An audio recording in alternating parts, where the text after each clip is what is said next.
नमस्कार दोस्तों, मैं हूं रचना सिम्वालो। तस्वीरें आप देख रहे हैं हरियाणा के करनाल के CI2 से। यहाँ CI2 को एक बड़ी कामयाबी मिली है। आप सबको अगर याद होगा तो कुछ ही दिन पहले हमने आपको एक खबर दिखाई थी। एक शव बरामद होता है झाड़ियों में से अमनदीप का। आपको बता दूं कि उस गुत्थी को सुलझा दिया गया है CI2 के द्वारा।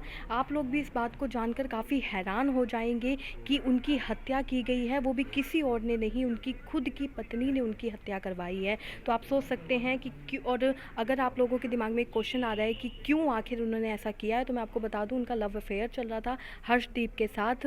बचपन से उनके साथ वो दोस्त थे, उनके पति को भी उस बारे में जानकारी थी। तो आप सोच सकते हैं कितने बड़ा ये जो साजिश है उन्होंने रची है, अपने ही पति को मार डाला। वैसे ये बात तो आपने सुनी ही होगी, ये कहावत भी सुनी होगी कि लव इज़ ब्लाइंड, प्यार अंधा होता है, और यहाँ हमें देखने को मिला है। उन्होंने ना अपने छोटे बच्चे के बारे में सोचा और ना ही अपने पति के बारे में सोचा। आप लोग हमें क्या कुछ बताना चाहेंगे कमेंट में लिखकर ज़रूर बताइएगा। इस समय हमारे साथ CI2 के इंचार्ज मौजूद हैं, उनसे बातचीत करते हैं और जानते हैं वो क्या कुछ बताना चाहेंगे।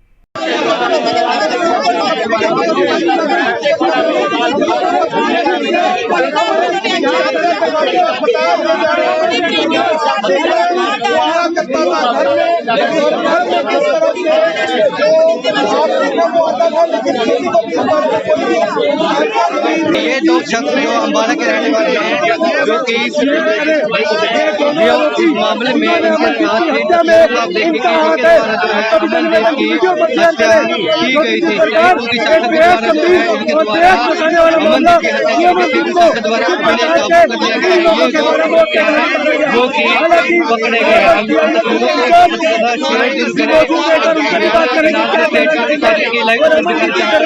बड़ी कामयाबी अमनदीप मर्डर केस में मिली है, जहाँ पर ये दो आरोपी हैं जिन्हें CI2 शाखा के द्वारा पकड़ लिया गया है। तो इन तस्वीरों को ज्यादा से ज्यादा शेयर करते हैं। ये दो आरोपी जो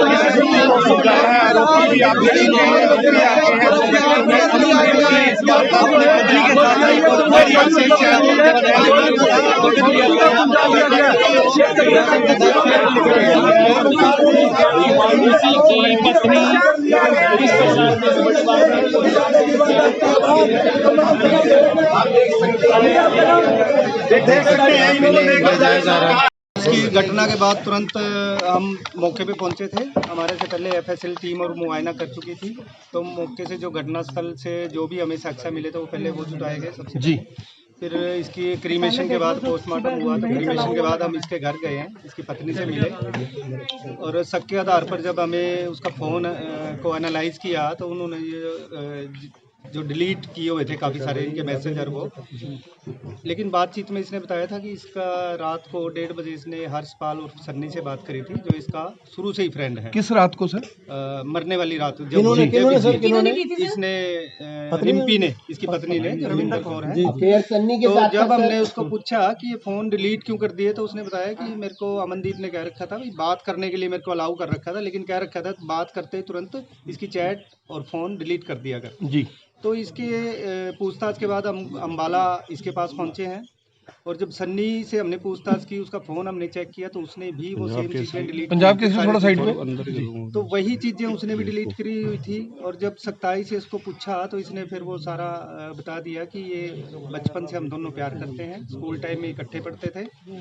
उसके बाद भी इनके रिलेशन रहे हैं लगातार, लेकिन इन द मीन टाइम जो ये सन्नी था हर्षपाल, इसकी शादी हो गई थी वहीं अम्बाला में जी।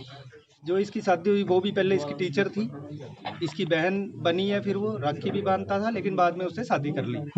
उससे इसके 2 बच्चे हैं, और इधर उसकी शादी के बाद फिर रिम्पी ने भी इधर शादी कर ली थी। लेकिन इन दोनों का प्यार यूं की यूं रहा, बातचीत लगातार होती रही। रिम्पी ने बताया कि आते ही उसने उसके पति को बता दिया था कि मेरा एक दोस्त है, मैं उससे बात करूंगी। तो उसने इसको अलाउ कर दिया था इसके अनुसार। और उसके बाद कुछ टाइम बाद इसको मिलना जुलना भी यूं कि यूं शुरू कर दिया। वो इसके घर भी आता था, और ये भी अमनदीप को लेके उसके घर मिलने जाती थी जी। अमृतसर घूमने गए हैं, 1-2 जगह और घूमने गए हैं। ये उसको अमनदीप को कहती थी कि मैं बिना सन्नी के नहीं जाऊंगी, तो सन्नी साथ जाता था इनके घूमने भी, और वहाँ भी इनके रिलेशन बनते थे। अमनदीप सिंह को सब पता था? अमनदीप सिंह को पता था, लेकिन अमनदीप सिंह को इन्होंने मजबूर कर रखा था, क्योंकि बात ऐसी थी कि वो घर वालों को भी नहीं बता सकता था, अपने दोस्तों को भी नहीं बता सकता था, लेकिन जो जो ये कहते थे वो करता था जी। सर क्या सीक्रेट था? काफी टाइम से अब उसने कहा कि दोनों ने इन्होंने दबाव बना रखा था उस पर अमनदीप के ऊपर कि अब हमें इकट्ठे होना है दोनों ने। इसने कह रखा था रिम्पी ने कि मैं तेरे साथ नहीं रहूंगी, कर लेनी है आप बताओ। तो उसने कहा कि मुझे थोड़ा सा टाइम दो, मैं घर वालों से बात करूंगा और कोई सोल्यूशन निकाल लूंगा। इन द मीन टाइम इसके घर में शादी थी रिम्पी की छोटी बहन की। उसने फाइनली कह दिया कि मैं इस शादी के बाद आपको आज़ाद कर दूंगा। और 1 हफ्ता ये अपनी शादी के टाइम वहाँ रही है अम्बाला।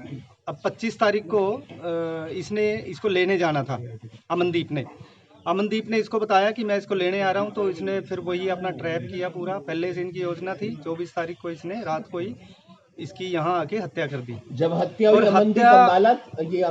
ये अम्बाला में था। अपना फोन वहीं छोड़ाया था ताकि कोई लोकेशन इसकी ले तो अम्बाला की। हर्षपाल अपना फोन अम्बाला में छोड़ के आया था। लेकिन चलने से पहले उसकी बात हो गई थी। जो जिस तरीके से इसने किया और यहाँ साइड में उसको बुलाया, क्योंकि ये पहले भी इस जगह पे मिल चुके थे अमनदीप। और ये अमनदीप को इसने अफीम खाने के लिए पहले दी थी कि अफीम खाता था कभी कभी अमनदीप, इसने बताया। उस दिन भी ये उसको 2 दिन पहले बात हुई कि अफीम मेरे को चाहिए। इसने कहा कि मैं ले आऊंगा। रात को इसने फोन किया कि मैं ले आया और कहाँ दूं। उसने कहा कि वही उसी जगह मिल लेना जहाँ पहले दी थी। अमनदीप ने अफीम मंगवाई थी और ये अफीम लेके उसको देने के लिए आया था। तो इसने वो अफीम पॉलीथीन में टाइटली बंधी हुई थी, उसको साइड में लेके गया और उसने कहा कि जैसे ही बैठ के वो खोल के एक डब्बी वो लेके आया था अपने वहीं से जी लैब से कि मैं डब्बी में डाल लूंगा। इनकी सारी बातें हो चुकी थी, इसलिए इन्होंने सारी चीजें डिलीट कर दी ताकि किसी को पता ना लगे। जाते हुए ये अमनदीप का मोबाइल भी ले गया और उसको तोड़ भी दिया। बताया इसने कि मैंने तोड़ के छुपा रखा है जी। तो वो तोड़ दिया ताकि कोई सबूत बाकी ना रहे जी। टूटा मोबाइल बड़ा सातिर है ये। 7 नंबर के इसको जूते आते हैं, 7 नंबर साइज है। लेकिन ये 10 नंबर के जूते इसने बताया कि पहन के आया हूँ ताकि अगर फुट प्रिंट भी मौके पे आए तो यूँ लगेगी कोई 10 नंबर के सूज वाला आदमी था जी। तो बड़ी चालाकी से, बड़ी होशियारी से इन्होंने इस घटना को अंजाम दिया है। सर हर्षदीप की पत्नी को पता था ये सब कुछ? हर्षदीप की अब जैसे शादी के बाद इन्होंने कह दिया था कि फाइनली हमने इकट्ठे होना है। तो इसने बताया आरोपी ने कि इसको जब रविंदर कौर को रिम्पी को कहा भी हम इकट्ठे कैसे होंगे, ये अगर बाई चांस मना कर देगी नहीं शादी के बाद भी मैं नहीं तुम्हें इकट्ठे होने देता फिर। तो इसने इसको बता दिया था अगर इसको कुछ हो जाए या इसको रास्ते से हटा दूं फिर ठीक है। तो उसने अपनी सहमति दे दी थी कि भी ठीक है फिर तो मेरे पास ऑप्शन ही नहीं है, फिर मैं तेरे पास ही आऊंगी।